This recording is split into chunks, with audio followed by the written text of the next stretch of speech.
Hey there guys, it's Skipper Megan. Welcome back to our Walt Disney World vacation planning series. Last week I talked about transportation options if you're staying on property versus off property, if you're flying, driving, all that kind of stuff.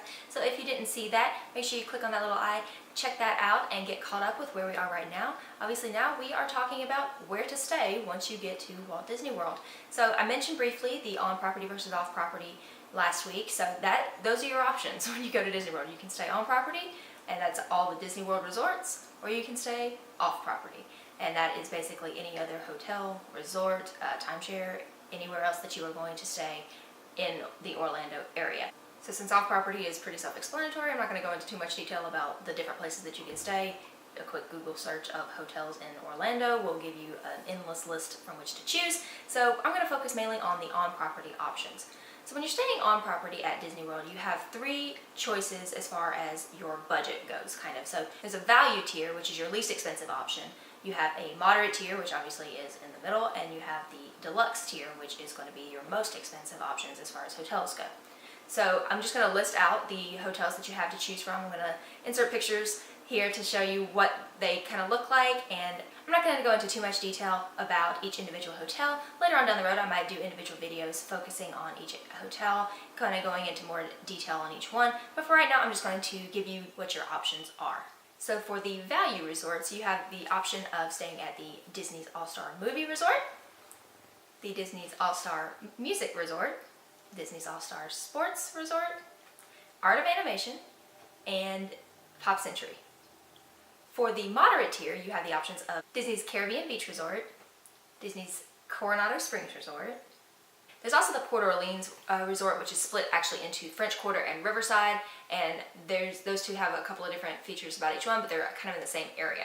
So they are two separate resorts. For the deluxe tier, that's going to be your most expensive resorts on property, and those are things like the Grand Floridian, which you have probably seen. That's the flagship hotel of the Walt Disney World property. That is the most expensive hotel on property. But you also have things like the Contemporary, the Polynesian, Boardwalk Inn, there's the Yacht and Beach Clubs, and there's also Animal Kingdom Lodge and Wilderness Lodge. So as far as pros and cons go for each one, the pros for one are going to be the cons for the other. So I'm just going to kind of list out what individual things are good about each one, and you can just assume that whatever's good about one is obviously not as good about the other.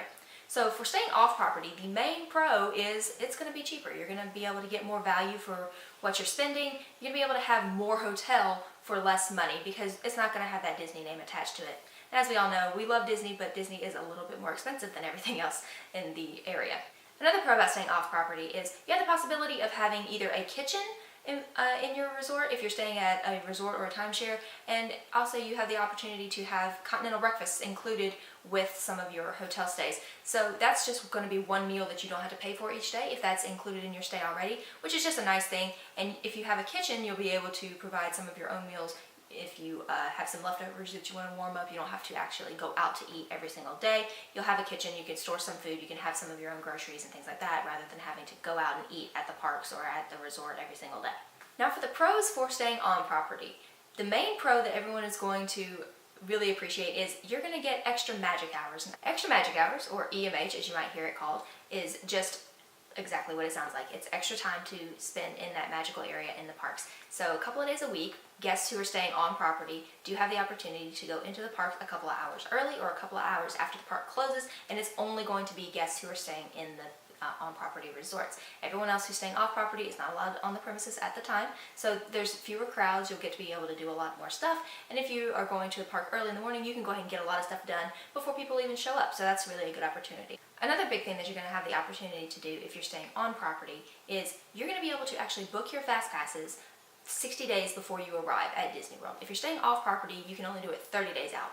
So if you have something that is a really high ticket item, something that a lot of people are really going to want to get on, some of those fast passes do book up before the 30-day window opens if you're staying off property. So things like Frozen and things like the Seven Dwarfs Mine Train and Magic Kingdom, stuff that people really definitely want to get on, and they book those fast passes in advance. If you have that opportunity to book them 60 days before your trip versus 30 days, you're going to be able to get more of what you want at the times that you want.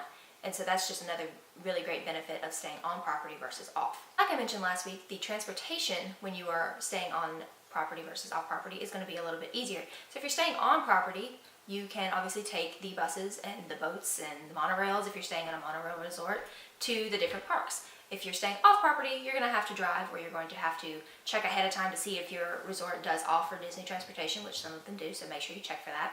And the other thing about transportation is, like I mentioned, you don't have to pay for parking if you are staying on Disney property. So if you are staying on Disney property and you have a car that you want to drive to one of the parks, you can just roll up to the toll plaza and show them that you are staying on the property with your parking receipt from your hotel, and they will just wave you in and say, have a magical day. You don't have to pay for anything. You just roll straight in and you go to park. So if you're staying off property, you don't have that benefit. You will have to pay each time that you go into a park. Now, you don't have to pay for each individual park if you're park hopping. So if you do go into Magic Kingdom in the morning and you pay to park and then you go to Epcot later in the day, that one parking pass is good for the entire day on all 4 properties. So it doesn't matter if you switch between parks, as long as you have paid at some point during the day, that ticket is going to be good for all days. You don't have to pay for parking twice. If you're staying on property, you also are going to have the opportunity to receive your magic bands. Magic bands are going to serve as your room key. They'll serve as your park ticket. They'll serve as, if you have a dining plan, your dining plan can be stored on there. You can store a credit card on there so that you can pay for things just by tapping your wrist and things like that. So if you stay on property, you are automatically going to get those magic bands sent to your home before your trip. If you're staying off property, you're not automatically going to receive a magic band. A lot of people think that that is just what the ticket is. You can absolutely purchase Magic Bands or Magic Bands 2.0 now if you're interested in those.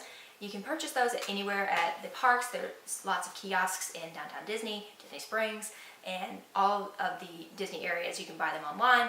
So if you want one, you can buy it even if you're not staying on property, but you're not going to automatically receive it. If you're staying off property, your ticket is just going to be a card. It looks like a little credit card. You'll just have one of those, and you can easily transfer your ticket to the Magic Band if you do want to purchase one. But once again, if you're staying off property, you're just not going to automatically receive one. One of the things that people probably don't think about, but really makes a difference once you experience it, is the Disney bubble. If you're staying on a Disney resort, you're going to go from that Disney resort with Disney cast members who are working there. You're going to go to Disney parks where there's also Disney cast members working there. There's going to be little Disney touches all around the parks, all around your resort, in your room. There's going to be Disney everywhere. And it's not going to be necessarily Mickey coming to your room for turn-down service. You know, you can't just hang out with him in the lobby and do that kind of thing. There's going to be subtle touches of Disney everywhere, though. And you're going to lose that if you do stay off property. You know, you're not going to have a Mickey Mouse light switch. You're not going to have hidden Mickeys in your room. You're not going to have towels folded into the shapes of Mickeys from room service. So anything like that, if that's something that you're interested in, is keeping in that Disney bubble, always hearing the Disney music subtly in the background, and really getting the most out of your Disney experience, that's something that you're going to benefit from staying on property. If you're off property, you're just not going to have those little Disney touches and that Disney service that you've come to know and love.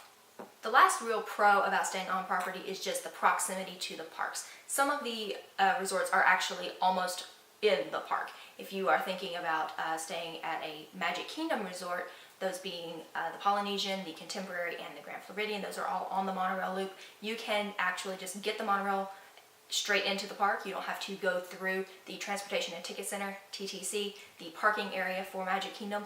If you're staying at the Contemporary, you can actually just walk. It is basically across the street. You can get to the front gate of Magic Kingdom in less than 10 minutes if you're walking from the Contemporary.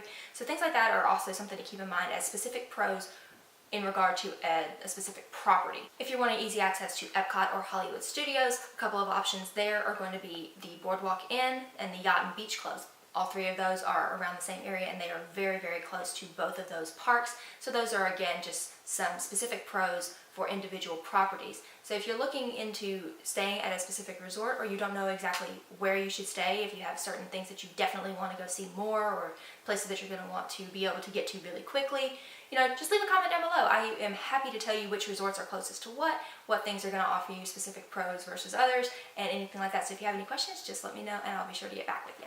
So I know that was probably a lot of information to try to gather together. So I'm going to actually insert a sheet here, just a little spreadsheet showing you a comparison between the on-property versus off-property, the different pros and cons between those two, showing you exactly what you can get with each one. So you just so you have a visual representation of all of that I just blabbed on about for about 5 minutes.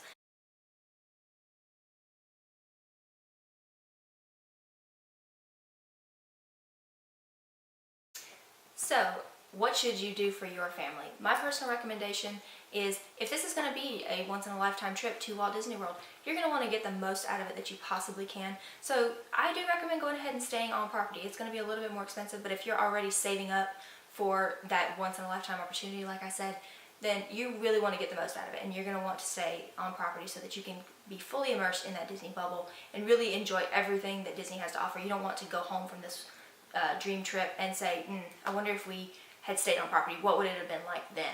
Could it have been better? Could it have been more magical? So just go ahead and experience every bit of magic that you possibly can that way. And if this is something that, if you go to Disney World every year, or if you are going to go every so often, if you've been several times already, and you kind of know what you want to do, where you're going to want to go, if you know your way around, maybe you don't want to stay on property. Maybe that's just not as important to you. Maybe saving money so that you can go and experience more things in Orlando, or you can stay longer and do more of your favorite things, or you can buy more stuff, because who doesn't love Disney merch?